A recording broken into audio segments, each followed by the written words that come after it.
Քերծվածքակայուն, ջրադիմացկուն եւ հարվածակայուն լամինատների նշված տեսականին ձեռք բերեք իդեալ համակարգի խանութ սրահներից 1 քառակուսի մետրը սկսած ընդամենը 2450 դրամից։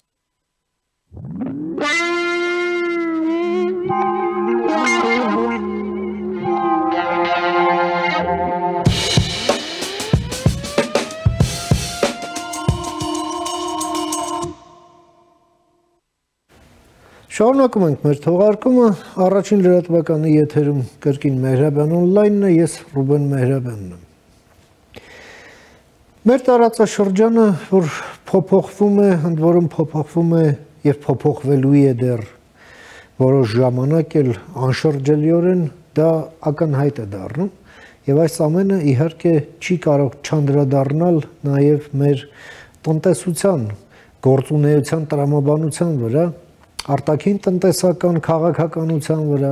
մեր տնտեսական առաջնահերթությունների վրա, այս ամենն էլ շատ կոնկրետ անելիքներ է թելադրում։ Դրան էլ գումարվում է իհարկե այն, այսպես ասենք, անակնկալները, որոնք օրորվա վրա մատուցում է Թրամփի վարչակազմը, ընդ որում ոչ միայն մեզ, այլ ընդհանրապես բոլորին, դրանով իսկ շատ մեծ տուրբուլենտություն առաջացնելով թե միջազգային հարաբերությունների համակարգում, թե համաշխարհային տնտեսության մեջ։ Դա այսպես կոչված տարիֆային քաղաքականությունն է, որը լայնորեն կիրառում է ներկայիս վարչակազմը, ընդ որում կիրառելով բավականին հախուռն, հետո կասեցնելով 90 օր ժամանակաշրջանում եւ դրանով իսկ հարուցելով նոր բանակցություններ, նոր առևտրային ռեժիմ սահմանելու միտումով եւ դրա հետ մեկտեղ էլ, այո, մենք տեսնում ենք նաեւ առևտրային պատերազմներ, մասնավորապես Միացյալ Նահանգների եւ Չինաստանի միջեւ, իսկ երկու գիգանտներ, երբ, ինչպես ասում են, երկու փիղ երբ կռվում են, անկախ նրանից ով կհաղթի, ով կպատրվի, խոտը տրորվում է։ Ահա այսպիսի աշխարհում էլ Հայաստանը պետք է ոչ միայն գոյատևի, այլև զարգանա, ընդ որում զարգանա բավականին արագ տեմպերով, որովհետև անցյալի բաց թողնվածը պետք է հետ բերել շատ արագ եւ շարժվել առաջ։ Իսկ դրա համար, այո, անհրաժեշտ է հասկանալ նախ եւ առաջ որտեղ ինչ չափումների մեջ ենք մենք գտնվում։ Փորձենք հասկանալ եւ այդ նպատակով ես մի հարգարժան հյուր եմ հրավիրել մեր տաղավարում, սիրով ուզում եմ ներկայացնել, մեր հյուրն է Նարեկ Ալեքսանյանը, միջազգային բիզնեսի փորձագետ, բարև եք եկել, պարոն Ալեքսանյան, շնորհակալ եմ հրավերս ընդունել։ Ողջույն, շնորհակալ եմ հրավերքի համար։ Եվ ուրեմն մենք տեսնում ենք, որ Միացյալ Նահանգները լայնորեն սկսում են կիրառել մի տնտեսական գործիք, որը կարծեք թե արդեն մոռացվել էր, որովհետև 30-ականներին, հա, այն Հերբերտ Հուվերի նախագահության օրոք էր լայնորեն կիրառվում, որ ասենք շատ հաջողված գործիք էր, դա այդքան էլ այդպես չէ, որովհետև Ռուզվելտը որ եկավ առաջին քայլերից մեկը, որը որ արեց, դա բոլոր տարիֆները ուղղակի զրոյացրեց եւ իր հիմնական պարտներների հետ պայմանավորվեց, որ դա լինելու է նաեւ հայլայն, իրենք էլ եւս զրոյացնելու։ Եւ հետո նոր իր այդ ծրագիրը, այդ ենթակառուցվածքների արդիականացումը եւ այլն այդ ամենը նոր կիրառեց, մինչեւ դե մնացածն էլ արդեն հայտ է, մինչև համաշխարհային պատերազմ։ Հիմա մենք տեսնում ենք, որ այդ տարիֆները լայնորեն սկսել են կիրառվել եւ կարծեք թե տնտեսական քաղաքականության այսպես գերիշխող տրամաբանությունը դառնում է ոչ թե ազատ առևտուր, այլ պրոտեկցիոնիզմը, իսկ պատմության մեր պարզ գիտելիքները ցույց են տալիս, որ դա միշտ հանգեցնում է առևտրային պատերազմի, ինքն էլ առևտրային պատերազմը հենց բուն պատերազմի, այդպես էր առաջին համաշխարհայինից առաջ, այդպես եղավ երկրորդից առաջ, հետո որոշեցին, որ պետք է Բրետոն Վուդյան համակարգ եւ այդպես շարունակ, մինչև վերջերս աշխատում էր, եկել եկավ եւ տարիֆներ եւ ձեր, այսպես ասենք, ախտորոշումը, համես։ Բավականին հետաքրքիր անդրադարձ ունեցաք ու Ես շատ ուրախ եմ, որ մենք հայալեզու մեդիա դաշտում կարողանում ենք տնտեսական այս կարևորագույն թեմաներով ունենանք քննարկում, ինչու որտեվ պարտադիր չի մենք վերջնակետերով կամ լուծումներով այսօր հանդես գանք, բայց պարտադիր է քննարկելը, պարտադիր է կողմնորոշում գիտակցել, հասկանալ, այսինքն ֆիզիկայի դասատուն ասում է, որ խնդիրը ճիշտ դնել, դա խնդրի լուծման 90%-ն է։ Շատ լավ ուսուցիչ եք ունեցել, որովհետև մեր ուղեղը ինքը իսկապես Աստծո մեզ նվեր տրված լավագույն, հա, ձեռքբերումն է կարելի ասել, երբ որ խնդիրը ճիշտ է ձևակերպված, արդեն լուծում ուղեղն է փնտրում եւ գտնում։ Մարդը ընդհանրապես պետք է կարողանա ճիշտ խնդիրը ձևակերպի։ Այսօր ամենակարևորը, որ մենք կարողանանք այս քաղաքական բամբասանքի միջավայրում այս աղմուկը, որ ստեղծված է, արեստացին աղմուկը մեդիա դաշտում ցանկացած թեմաներով, հա, պարզ ասած, կարողանանք զետենք եւ հասկանանք, որ հենց հիմա որոշվում է, այստեղից սկսած 30 տարի հետո այն ճարտարապետությունը աշխարհաքաղաքական, տնտեսական եւ այլն, որի մեջ ապրելու են մեր երեխաները եւ մեր թոռները, ու մենք չենք կարող ասել, գիտեք, ինչ մենք չունենք ժամանակ դրանով զբաղվելու, որովհետեւ մենք պայմանական հիմա զբաղված ենք այս կամ այն քաղաքական բամբասանքի թեմայի վերլուծմամբ, ճիշտ ու սխալ փնտրելով։ Կամ կներեք, որ չէինք հասկանում։ Դա էլ արդարացում չի, որովհետեւ տեսեք, մենք շատ հետաքրքիր ձևով վերադառնում ենք եւ ասում ենք, ոնց այդպես ստացվեց, որ աշխարհի ոսկին հայերի ձեռն էր, շատ հարուստ էին, բայց ցեղասպանություն կատարվեց, հա, եւ մենք չկարողացանք այս կամ այն հարցը ոսկով կամ ուրիշ ձևով լուծելով, մենք քննադատաբար վերաբերվում ենք մեր նախնիներին, այնինչ մենք պետք է հասկանանք առաջերտին մեզ էլ այդ նույն հայացքով նայենք, որովհետեւ շատ մեծ վտանգներով է լի այսօրվա իրավիճակը, եթե անտեսության ինքը վերածվի ու արդարության համար ասեմ այն ինչ որ դուք մենք բնորոշում ենք որպես տարիֆային, հա, պատերազմ եւ այլ հաշվի առնելով Տրամպի վարքագիծը որպես ղեկավար, հա, մենք կարող ենք միայն դա նայել Այսբերգի երևացող։ Իհարկե, մենք հասկանում ենք, որ դա ինքը արտացոլում է ամբողջ, ուրեմն արտադրողականություն, արտադրություն, ամերիկյան արտադրանք ներկայացնող էլիտայի կարծիքը, որովհետև ու ինքը այնպես չի, որ առաջադրվեց ու միանգամից դրանով սկսեց զբաղվել։ Այսինքն մենք հասկանում ենք, որ դա երկար ժամանակ հասունացած լուրջ խնդիր է եղել, որ այն ինչը որ կոչվում էր զրո տարիֆներ, ժամանակի ընթացքում պարզվեց այդպես է զրո չի։ Ու Միացյալ Նահանգները 50 տարվա, 50-60 տարվա կտրվածքով բոլորի կողմից դիտարկվեցին որպես լավագույն շուկա, բայց ոչ գործընկեր, այսինքն մենք այնտեղ ապրանք կվաճառենք, մենք կարևորը ժպտանք, կարևորը մենք ասենք կիսում ենք ձեր արժեքները, բայց թող գործարանը մեր մոտ լինի, թող աշխատատեղերը մեր մոտ լինեն, թող տեխնոլոգիաները մեր մոտ լինեն։ Ձեզ մոտ էլ էժան կլինի։ Հա, մեկը դες գբերենք կվաճառենք։ Իսկ դուք շոփինգով զբաղվեք, շոու բիզնեսով զբաղվեք, չգիտեմ, հորինեք ինչ ուզում եք, ուրախացեք։ Մենք ձեր համար այդ ամեն ինչը կանենք ու եկավ մի հատ պահ, որ երբ որ հասկացամ, որ լսեք, արդյունքում ձևավորվում են հզոր տնտեսություններ, հզոր ուրեմն օղակներ, ինչպիսին Չինաստանն է կամ գլոբալ հարավը, որը որ մոտակա ժամանակ լուրջ սպառնալիք է դառնալու արդեն գոյություն ունեցող, այսպես թվաց, հա, գոյություն ունեցող արևմտյան երկրների համար, որովհետև իրենց լուրջ ուժը արտադրանք, մտավոր, տեխնիկական արդեն սկսում են կորցնել, որովհետև բավական ու հենց այդ տարել նվիրել են իրենց։ Իհարկե, ու հենց այստեղ է հարցը, որ սա կարելի է դիտակցել, որովհետև շատ դեպք ամենամեծ սխալը, որ մենք ասում ենք Տրամպի հետ է դա կախված, որ դա օբյեկտիվորեն ձևավորված էր եւ Տրամպը արտացոլում է իրենց արտադրողների, հա, ամերիկյան արտադրանքի ու ամերիկաց, եկեք ասենք, ամերիկայում աշխատուժի եւ մնացած բոլոր խնդիրների կարևոր խնդիրը, հա, ինքը բարձրացնում է դրա մասին եւ ամենահետաքրքիր տեսեք ինչ է անում։ Ինքն էլ շատ լավ պատմություն է հետազոտել եւ գիտի չի կարելի, հա, մտնել եւ ամեն ինչ փշրել, որովհետեւ միշտ չի որ դու այդտեղից հաղթող ես դուրս գալու։ Շատ գեղեցիկ ձևով ինքը հայտարարում է իր բանակցային մաքսիմումը եւ սկսում է քննարկել իր բանակցային մինիմումը։ Ու պրակտիկան ցույց է տալիս, երբ որ Չինաստանը դիմում է ուրեմն համաշխարհային առևտրային կազմակերպություն, որ ասում են ինչպես սա կարող է լինել, չէ՞ որ սա մի հատ ընդհանուր կազմակերպության, տեսեք, ոնց որ COVID-ի ժամանակ մենք տեսանք, թե պարզվեց, որ առողջապահության ոլորտում այնպես է չի, որ բոլորը հետ համագործակցում են ու կարևորը մարդն է,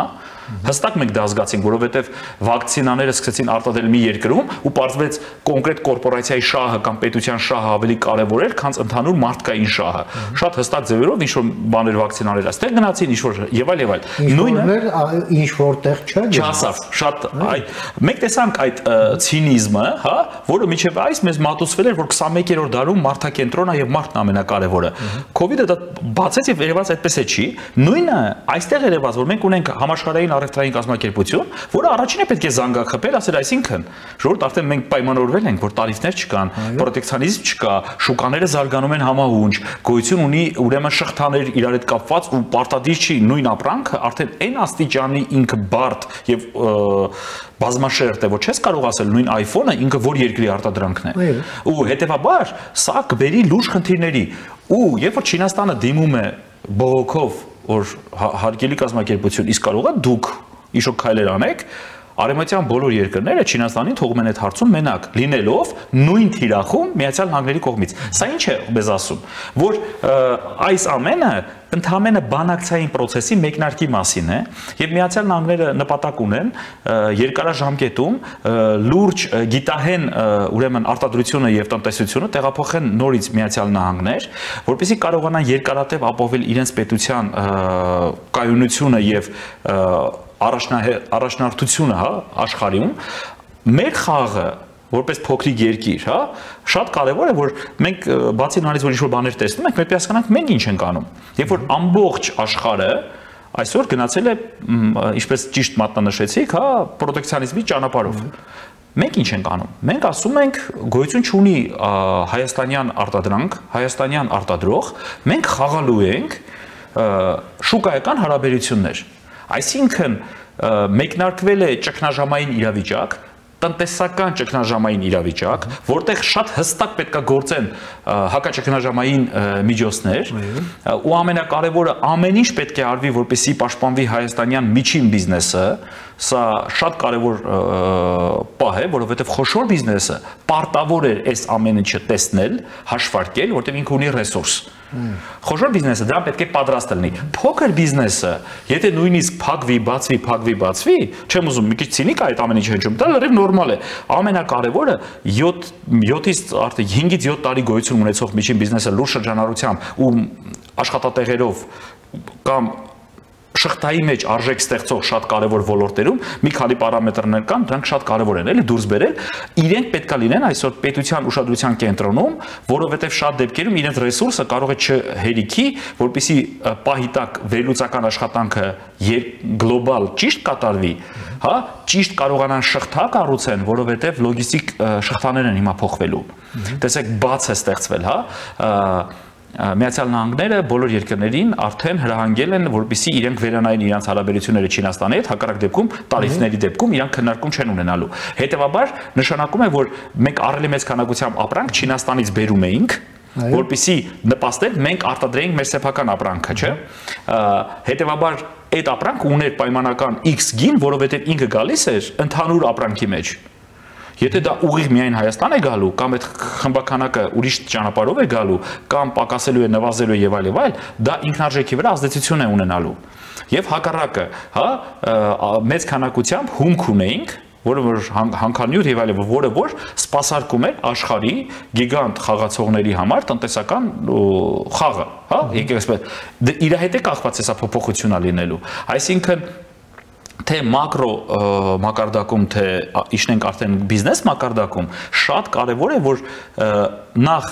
ոչ մի դեպքում չտրվել, ուրեմն երկու ծայրահեղություն կա, հա, մեկը պանիկան է, որ վախ, այս ինչ եղավ, հա, որը դա ամենավտանգավորն է, հա, եւ ամենաբնականն է։ Երկրորդը անտարբերությունը։ Հա, մենք պետք է գիտակցենք, որ լսեք, իսկ կարող է մեր համար հնարավորությունները բացվել։ Իսկ կարող է մենք սա այն պահն է, որ չէ՞ որ մենք որդեգրել ենք եւ խոսում ենք գիտահեն տնտեսության մասին։ Իսկ կարող է մենք հիմա պայմանական այս խաղի մեջ, հա, որտեղ մենք տեսնում ենք նույն Ֆրանսիան հայտարարել է, որ ինքը արդիականացնելու է իր բանակը, առավել մեծ քանակությամբ գումարներ ծախսվելու են ուրեմն ռազմաարդյունաբերության ոլորտում, հա, եւ նույնը գնում ենք նրան, որ հնարավոր է ձևավորվի եվրոպական բանակ եւ այլ, այդ անվտանգության շղթա եւ այլ, այդ կոնցեպտի մեջ մենք միգուցե գիտահետազոտական տեսանկյունից կամ մեր տեխնիկական միտքը փաթեթավորել եւ ներկայացնելու անելիք ունենք, շատ պետք չի։ Կամ մեր ռազմական արդյունաբերությունը կոոպերացնելու հնարավորությունը։ Իհարկե, գիտական միտքը, որովհետև շատ դեպքերում ախր ոնց է ինքը, չէ, շատ մեկ պետք է գիտակցենք, գիտական միտքը ինքը չի ձևավորվում գիտահետազոտական կենտրոն բացելուց։ Դու պետք է հասկանաս, դու պետք է նախ ունենաս դրա միտում ունեցող հասարակություն, հետո պետք է ունենաս դպրոցներ, հետո դրա հետևից գալիս արդեն մասնագիտական ուրեմն համալսարաններ, նոր գիտահետազոտական կենտրոնը։ Փառք ասում ենք այդ շղթան մասամբ, հələ դեռ չենք հասել քանդենք, պահպանված կա։ Ինչ որ ձևով։ Եթե դա սկսի ծառայել շուկայական նպատակի, կարող է շատ լուրջ ազդեցություն ունենալ, ոնց որ ունեցավ գիտահետազոտական միտքը Իսրայելում Միացյալ Նահանգների ռազմաարդյունաբերությանը ծառայելու ճանապարհին։ Մենք ունենք բարեկամ երկիր Ֆրանսիա, որ մենք պետք է ասենք, գիտեք ինչ կա, եկեք զենք զինամթերքից բացի, մի հատ բացենք այս գիծը եւ մեր այս ամբողջ շղթան, հա, ծառայեցնենք այդ կարևոր մտքին ու միգուցե նաեւ երկրորդ ճանապարհը, որ շատ կարևոր է մեր համար, ազդակ տանք նաև տարածաշրջանին, որ Հայաստանը այսուհետև, հա, ինքը ոչ թե միշտ բանջարեղեն արտահանող կամ վերամշակող, ես հանկարծ չմտածեք այդ ամեն ինչին դեմ եմ, էլի, այսինքն ինքը շատ կարևոր է, բայց շատ հնարավոր է այդտեղ լինեն փոփոխություններ եւ տեխնոլոգիաներով, եթե կարելի է անապատում աճացնել ամեն ինչ, հավատացեք, հա, այսինքն այն շուկաներով, որ մենք աշխատում ենք, իրենք էլ իրենց բարենային անվտանգության տեսանկյունից, իսկ դուք շատ լավ նշեցիք, մի հատ կարևոր մեր բերում կար, էլի, Կոզենայանի ցանկացած պատերազմի հիմքում ռեսուրսներն են։ Երբևիցե չի եղել պատերազմ ինչ-որ գաղափար։ Ռեսուրսների պատերազմը միշտ, ռեսուրսների նվազեցումը բերում են ինչ-որ պատերազմների։ Փաթեթավորվել է այդ ինչ-որ գաղափարով, ինչ-որ եւ այլ, ու ժողովրդին ասել են մենք ունենք թշնամի, երբ որ խորանում ես, տեսնում ես շատ պրիմիտիվ ռեսուրսների պայքար է գնացել։ Հիմա մենք ցավոք սրտի այդ ռեսուրսը չեն գիտակցում։ Մենք չենք գիտակցում, որ ռեսուրսի, դրա համար է աշխարհը քարկապնգա չեն հասկանում, որովհետև շատ հնարավոր է ռեսուրսը այսուհետև մարդն է։ Որտեվ ես հասկանում եմ իհարկե կան մետաղներ, հատուկ, բայց շատ հնարավոր է միտքն է։ Հազվագյուտ մետաղներ, տեսեք, որ մտել է, ասենք, ուկրաինական օրակարգի մեջ։ Ղազախստանը բարձրաձայնեց, որ օրեր առաջ ու տեսեք ինչն ամենահետաքրքիրը, հա, մենք գոռում ենք, որ հարգելի Եվրոպա, մենք ձեր հետ ենք, եկեք իրար հետ համագործակցենք, բայց ու մենք չգիտեմ ինչի այդ պահին ընկնում ենք ռուսական թիրախի տակ, բայց միևնույն ժամանակ կենտրոնական Ասիայի երկրները բացի բաց Սամարկանդում անցկացնում են կենտրոնական Ասիա եւ Եվրոպա համաժողով, որտեղ հայտարարում է, որ այսուհետև մենք միասին ենք, ռազմավարական գործընկերներ ենք, ու Թուրքիայի համար պատվի հարց հանդիսացող մի խնդրի մեջ գնում են ընդդեմ Թուրքիայի։ Շատ կարևոր է, շատ կարևոր բան նշեցիք, ու միևնույն ժամանակ ոչ ոք ռուսական դաշտում չի ասում ոնց եղավ կենտրոնական Ասիան Եվրոպայի հետ համագործակցություն, ու այնտեղ ես դու հասկանում, որ ձևավորված միջավայրում պետք է չխոսալ, պետք է չհայտարարել, անցել է ժամանակը, երբ որ դու պետք է գոռաս, դու պետք է լուր գործես իշա քո պետությանը,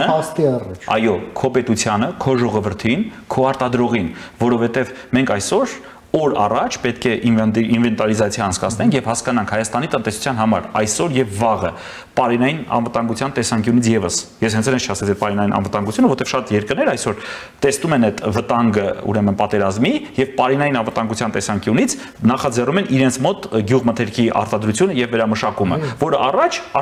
ներմուծում էին։ Ու շատ հնարավոր է այն ինչ որ մենք արտահանում ենք, մեր համար հետո խնդիր դառնա արտահանել, որովհետեւ արդեն իրանք ունեն իրենց մոտ, թեկուզ թանկ, բայց իրանք պատերազմական ակնկալիքով են դա այդ ամեն ինչը պատրաստում։ Հիմա մեր նպատակը ինքներս մեր տնային աշխատանքը կատարենք, հասկանանք այսօր վաղը մեր համար որ տնտեսական ուղղությունները կարևոր են ու այդտեղ կատարենք լուրջ աշխատանք, ամենալուրջ ներդրումները, սկսած ու ամենակարևորը, հա, կրթությունից։ Մենք իրավունք չունենք կրթությանը վերաբերվել, մի քանի անգամ սրա մասին ձեր տաղավարում, ձեր հետ քննարկումների ժամանակ խոսել ենք, մենք իրավունք չունենք դպրոցին վերաբերվել որպես սոցիալական գարդերոբ։ Որ երեխաները թող գնան այնտեղ, մի 10 տարի մնան, հետո դուրս կգան, կտեսնենք ինչ կլինի։ Մենք պետք է ամեն ինչ անենք, որ կրթությունը, սկսած դպրոց, համալսարան եւ ինքը ծառայի տնտեսությանը։ Այո, ապագայի տրամպլին։ Ուրիշ ճանապարհ, փոքր երկիր, մենք իրավունք չունենք այդ ճանապարհով գնալու, որովհետեւ մեր նպատակը, ու շատ լավ մատնանշեցիք, այո, լուր փաստի առաջ կանգնեցնել, որ այդպես ստացվեց։ Մենք չգիտեմ ինչի լը ոչ իման չենք արել, գոռում ենք ու հակահարվածը ստանում ենք։ Եկեք բարիս բուն իմաստով մի քանի ուղղություններով աշխատանք վարենք։ Միգուցե այդ աշխատանքը վարվում է։ Դրա համար մենք չենք իմանում։ Ես անկեղծ չեմ հավատում, որ այն ինչ որ մեզ հրամեցվում է որպես լրատվական դաշտում ինֆորմացիա, հա, դա է մեր պետության եւ խոշոր բիզնեսի օրակարգը։ Ես համարում եմ, որ բոլոր այդ վտանգները տեսնում են, ընդհանրապես միգուցե հաշվի առնելով այսօրվա քննարկումների մակարդակը շատ բաներ չի հանրայնացվում, բայց մենք հույս ունենք, որ այս ձևափոխվող աշխարհում լավ նշեցիք էլ այդ փիղի պատմությունը, հա, կարևորը ոտի տակ չընկնենք։ Ժողովուրդ, շատ հնարավոր է, հա, մենք չպիտի դառնանք այն գոռացողը, մի կռվեք, չէ, կարող է մի հատ ինչ որտեղ, ով ալս, ինչ որտեղ մի բան ազատվի մեր համար, որովհետև մասսայական product-ը դա ինչ որտեղ էլ մերը չի, բայց գիտահեն տնտեսության տեսանկյունից պահանջարկը կտրուկ աճելու է։ Այսինքն արհեստական բանականությունը լիքը հարցեր պարզեցնելու է, լիքը առելի մեծ քանակությամբ, ուրեմն լիքը մասնագիտություններ սպանելու է։ Այո, նույնիսկ մասսայական մասնագիտություններ, ասենք վարորդ։ Ամբողջովին։ Հաշված տարիներից կարող է մեզ այլևս վարորդ մասնագիտություն պետք չէ, ոնց որ հիմա մեքենագրուհի մասնագիտություն չկա, չէ՞։ Ու մենք դա չի նշանակում մենք դեմ էինք այդ մասնագետին։ Ընդհանրապես էվոլյուցիոն ճանապարհում, հա, ինքը եկավ այն պահը, երբ որ դու հասկացար, որ ղեկավարն է կարող այդ աշխատանքը կատարի շատ արագ։ Չէ, յուրաքանչյուր, բոլորը։ Սմարթֆոնի վրա ընդհանրապես կարող ես ասել տեքստը եւ այդ ամեն ինչը այո, ավտոմատ վերածի տեքստ, ձայնը տեքստի։ Այդ նույնը լինելու է մի քանի ոլորտներում ու ամենակարևորը, տեսեք, մեր մի հատ հետաքրքիր նյութի հետ էի ծանոթանում, հա, միջազգային կոնֆերանսի էինք մասնակցում Էմիրատներում եւ ապշած էի մնացել, խոսվում էր վիսկիի մասին, որը շատ ախր վիսկիի ֆենոմենը մենք չենք ուզում, այսինքն մենք ունենալով կոնյակ, որը մենք արտահանում ենք, հա, արտահանման կարևոր պրոդուկտներից մեկը, հա, մենք չենք ուզում խորանանք, որ աշխարհում արդեն խմիչքը ինքը միայն խմիչ չի։ Երբ որ վիսկիի մասին խոսակցությունը նրա մասին էր, որ ինքը ֆինանսական պրոդուկտ է, այսինքն ինքը ներդրումային ծրագիր է, եւ մարդիկ ներդրում են կատարում այդ տակառների մեջ, տարիներով պահպանվում է, հետո փոխանցվում է, հետո վաճառվում է, ապահովագրվում է, եւ դու նայում ես, որ բիտկոինի աշխարհում, հա, կրիպտո աշխարհում փաստորեն կա նաեւ խմիչք, որը եւս դիտարկվում է որպես, հա, ֆինանսական պրոդուկտ եւ ժամանակի ընթացքում իր հանգանում է եւ ինչն է հետաքրքիր, որ երբ որ կոնյակի հետ կախված մենք այդ փոքր հարցումը կատարեցինք, ինձ հետաքրքիր դարձել, ասում է տարեկան մոտ 3-ից $5 ինքը թանկանում է եւ շատ հստակ, հա, ինչն է ամենակարևորը, պարզվեց, որ պարտադիր չի, որ քո արտահանվող պրոդուկտը տեղափոխվի վերջնական սպառողին, շատ հնարավոր է, որ հայաստանյան միջավայրում ձևավորված, հա, մրգողիները, մրգային դիստիլատով, հա, եկեք այսպես ասենք, խմիչքները, իրենք դառնան ֆինանսական պրոդուկտ ու եկանք ամենակարևորին, ինչի մասին ասա, ֆինանսական, երբ որ դու պրոդուկտ ես ստեղծել, որը որ ապահովագրել ես եւ պահպանել ես, դա եւս ֆինանսական ուրեմն բարձիկ է ապահովության տեսանկյունից, եթե այդ խաղի մեջ մտել են միջազգային խաղացողները երկրի անվտանգության տեսանկյունից։ Մենք չգիտեմ ինչի մտածում ենք, որ երկրի անվտանգությունը դա միայն հա սահմանի կանգնած զինվորն է։ Մենք առաջերտին մեր տնային աշխատանքը դիվանագիտական դաշտում պետք է անենք, տնտեսական դիվանագիտական դաշտում, հետո նոր մի քանի դաշտեր, որ նոր ամենավերջում, հա, զինվորից պահանջենք անվտանգություն։ Դարպասապահն է, չի կարելի ոչ թե ամբողջ թիմի փոխարեն չի կարելի զինվորին հարվածի տակ դնել, եթե մենք բոլորս մեր աշխատանքը չենք կատարել։ Ու հիմա ձեր այդ ինչ որ դուք նշեցիք տարիֆներ եւ այլ, ես համարում եմ, որ սա հնարավորությունների մասին է, որովհետեւ երբ որ մեծերը ինչ որ հարցով արդեն իրար հետ համաձայն չեն, շատ հնարավոր է ինչ որ մի տեղ, ինչ որ մի հատ կարևոր կտորում քո տեղը գտնես, եթե իհարկե հերո կանգնած չես սպասում։ Դա Որովհետև կամ նստած թախտին սպասում ես բախտին։ Ասում ես, սա մեր խաղը չի, մենք դրա հետ անելիք չունենք։ Դե մենք ով ենք որ։ Այնինչ, նույնիսկ եկեք պարզ խոսենք, եթե այս տարի ամենայն հավանականությամբ, որտեղ բոլոր տնտեսական խաղացողներին այսուհետև ռուս-ուկրաինական հակամարտությունը հետաքրքիր չի։ Ոչ մի տեսանկյունից։ Եթե ինքը այս տարի ավարտվում է, այդտեղից սկսվում է մոտ 10 տարի շինարարական բում։ 50-ից ավել քաղաքներ վերականգնվելու են։ Մենք այդտեղ անելիք ունենք։ Դուք պատկերացնում եք ուկրաինական հատվածում շինարարության բումը, աշխարհի հաշվարկ է արված, որ երկաթը եւ հումքը չի երիքելու, այդ ամբողջը գնալու է այնտեղ, հա։ Ինչ պայմաններով որ Ուկրաինայում ապրում է 500,000 հայ։ Այսինքն մենք մեր անելիքը որպես այդտեղ թե մենք նորից ասելու ենք այ այստեղ կարողացան Թուրքիան շատ գրագետ բանակցեց եւ կարողացավ իր շինարարական ընկերությունների համար տենդերներ շահել կամ հնարավորություններ շահել, իսկ միգուցե մենք այսօր պետք է արդեն հասկանանք պրոակտիվ լինենք։ Այսինքն խաղի մեջ այսօր նախաձեռնողական լինելը ավելի հետաքրքիր է ու ամենակարևորը ցավոք սրտի, հա, տեսեք, մենք ասում ենք, որ մենք տրանսպորտային կորիդորներից դուրս ենք մնացել, որովհետև կա Արցախի գործոնը։ Այո։ Չկա Արցախի գործոնը, մենք նորից դուրս ենք մնացել բոլոր տրանսպորտային կորիդորներից, որովհետև այն ինչ որ ներկայացվում է, բոլոր տեղերը տարբեր լեզուներով, հա, որովհետև միայն հարավ հյուսիսը չի։ Ոչ մի ծրագրի մեջ մենք ներառված չենք, հա, ու այստեղ խաղը գալիս է ինչի մասին։ Ցանկացած ճգնաժամային իրավիճակում մի գործոն գոյություն ունի, հա, արդյունավետություն։ Մենք պետք է ժամանակ միավորի մեջ արդյունք ձևավորենք։ Այսինքն արդյունքը կարող է լինել ճիշտ գրագետ ձևով բանակցել ինչ-որ բան բերել, ճիշտ օգտագործել քո բիզնես։ Ես չեմ գնում պետական դաշտ, որովհետև եւս մեկ անգամ կրկնում եմ, մենք ցավոք սրտի այնպիսի մեդիա դաշտ չենք ձևավորել, որտեղ մենք իմանանք, թե մեր այսօրվա ինչ են քննարկում, ինչ են բանակցում իրական օրակարգը բերել։ Մենք իրական օրակարգի հետ ծանոթ չենք, հա, այսինքն ինչ որ ներքին քաղաքական բամբասանքի մասին է այդ ամենը, հա։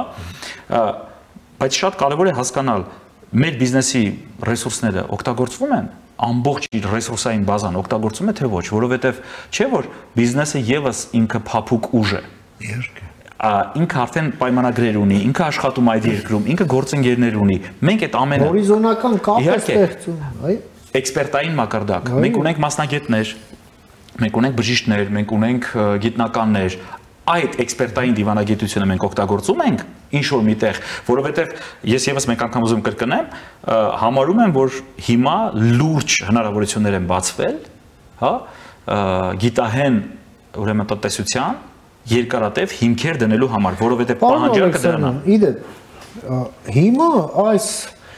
տարիֆներով, հա, առերևույթ տարիֆներով պայմանավորված այս փոփոխությունները, որը մենք ձեզ հետ քննարկում ենք, սա նաև համընկնում է ուղղակի աշխարհի այս տեխնոլոգիական էներգետիկ անցման հետ։ Այդ այսպես կոչված նաև 4-րդ արդյունաբերական հեղափոխություն։ Ամբողջովին ճիշտ է։ Հիմա դրան զուգահեռ նաև տեղեկատվական հեղափոխություն, դրա հետ մեկտեղ հեռահաղորդակցային հեղափոխություն, հա,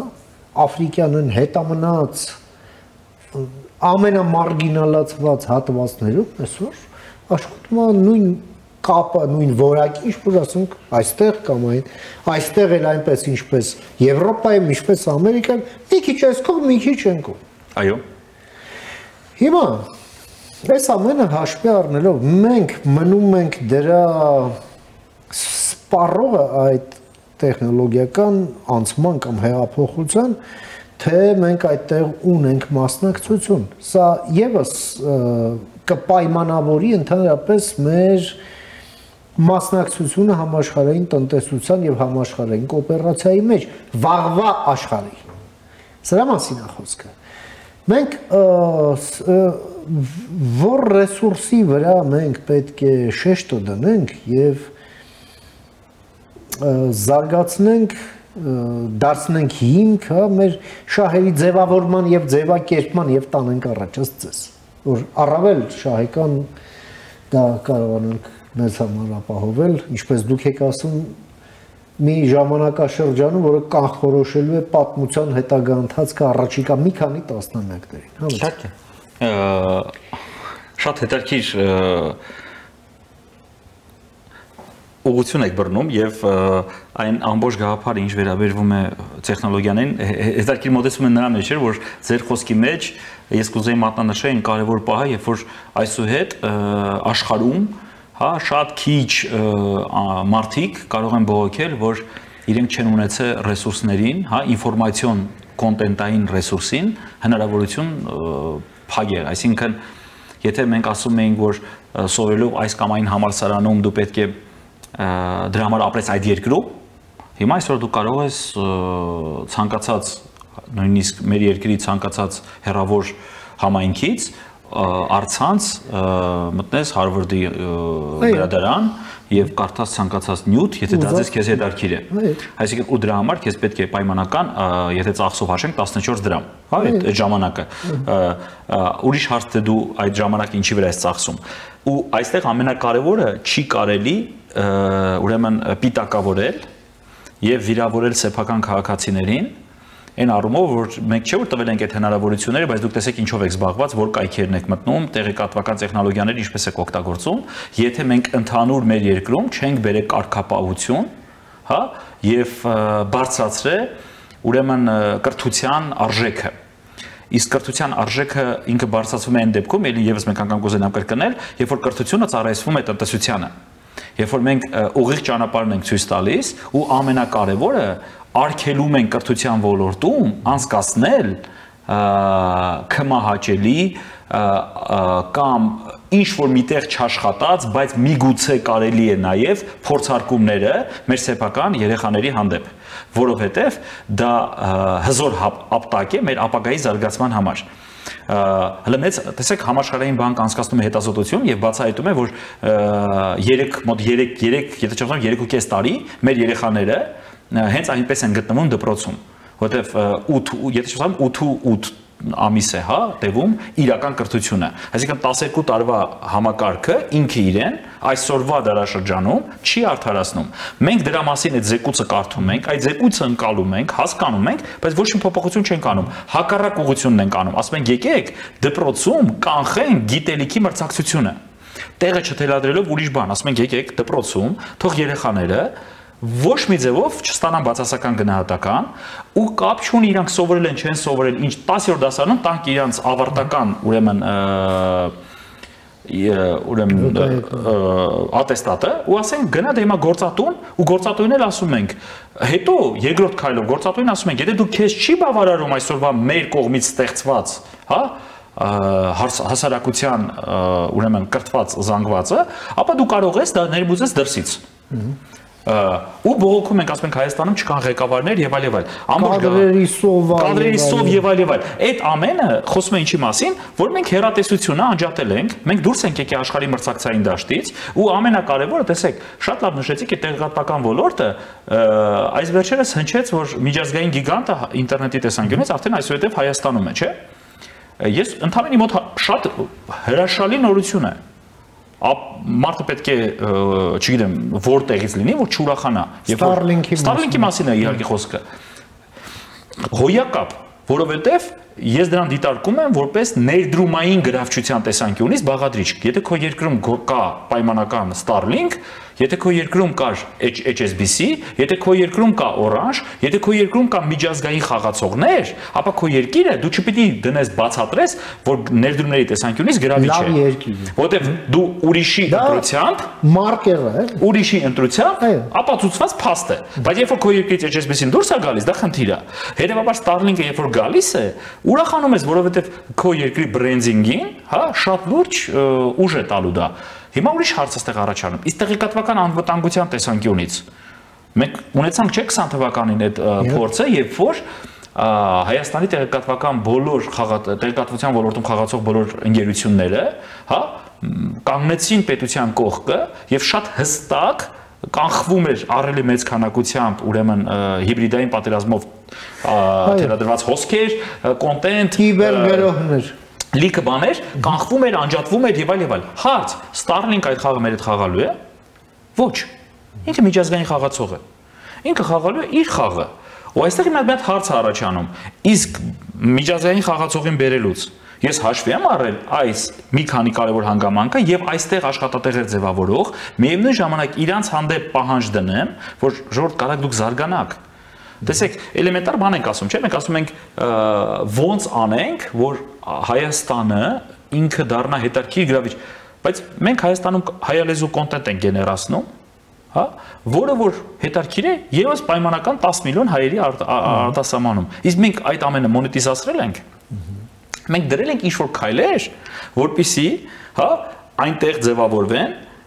մեր հետաքրքրության օղակները եւ ամենակարևորը տեղեկատվական ոլորտում մենք քայլ արել ենք դեպի product, որովհետեւ դուք արհեստական բանականություն ոնց որ մատնանշեցիք, ինքը առաջի հերթին գալու է խփի այն ամեն ինչը կոչվում է outsource։ Այո։ Այդ ամենը կորելու է, հա? Իսկ եթե դու product ես ձևավորել, այդ product-ը արժեքավոր է եւ այդ product-ը ինքը տեղ ոլորտում ընկալելի է, հա, ու կապ ունի իրական սեկտորի հետ, դու շատ հզոր ես խաղում։ Այսինքն մարտահրավերները իրանք մի քանի կողմից են գալիս։ Իրանք տեսեք դու մի քանի հեղափոխություններ նշեցիք, բայց չէ՞ մենք պետք է գիտակցենք, որ նույնիսկ ֆինանսական աշխարհում փոփոխությունը, այսինքն քայլը դեպի կրիպտո աշխարհ, հա, որը որ գրեթե բոլոր պետությունները այսպես թե այնպես ընկալում են եւ ընդունում են, ու գիտեք ինչն ամենազարմանալին, որ առաջատարը Ասիան է, ասիական երկրներն են առաջատարը, ու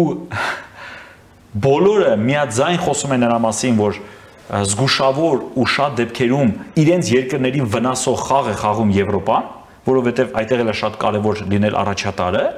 բայց մենք գնացել ենք Եվրոպայի ճանապարհով։ Այսինքն մենք ընդունում ենք Եվրոպայի ճանապարհը, որովհետև կլասիկ մոդելը ֆինանսական ավելի կարևոր է։ Ով ասեց։ Միգուցե հակառակն է։ Միգուցե եկել է իսկապես այն ժամանակը, որ այդ աշխարհում եւս մենք անելիք ունենք։ Այսինքն մի քիչ այդ միջազգային խաղերում համարձակ քայլերը մեր սահմանափակ են։ Ու ամենակարևորը ուշադրությունը դեպի կրթություն։ Ինչքան էլ ինքը չթվա բավականին, այսինքն այսինքն մենք այսօր պետք է ձևավորենք մրցունակ հասարակություն, մենք պետք է ձևավորենք դեպի գիտելիք, ամբողջը փոխվեց։ Դպրոցը այսուհետև գիտելիքի մասին չի, գիտելիքով աշխատողի մասին է։ Այսինքն այդ գիտելիքը ճիշտ կիրառող, պահի տակ ճիշտ աղբյուրից ճիշտ ինֆորմացիա վերցնող եւ դեպի արդյունք միտված աշխատող, այսպես ասած, հա, մարդիկ մենք պետք է ձևավորենք, որոնք որ իմ կարծիքով, հա, պետք չի մենք այսօր գուշակենք ինչա լինելու 7-10 տարի հետո։ Մենք այսօր պետք է ձևավորենք այդ հասարակությունը, որ երբ որ այդ ամեն ինչը հանդարտվի, իրանք մրցունակ խաղ սկսեն խաղալ։ Ցավոք սրտի, այսօրվա տենդենսները բերում են նրան, որ մենք սպասելու ենք, երբ որ աշխարհը կհանդարտվի, հետո կտեսնենք այդ աշխարհում ով հաջողակ խաղ խաղաց, ըստ դրա կփոխենք մենք կրթական համակարգը եւ 10 տարի հետո նոր կունենանք այն հասարակությունը, բայց այդ ժամանակի հարց կառաջանա, պետք է այդ թող, որովհետեւ ելի աշխարհը կփոխվի։ Որտեւ փոփոխության ժամկետները այսօր տեմպը փոխվում է։ Երբ որ դու նայում ես թե ինչ արագությամբ ամենը ներդրվում է եւ փոխվում է, ու շատ մեծ հարց է,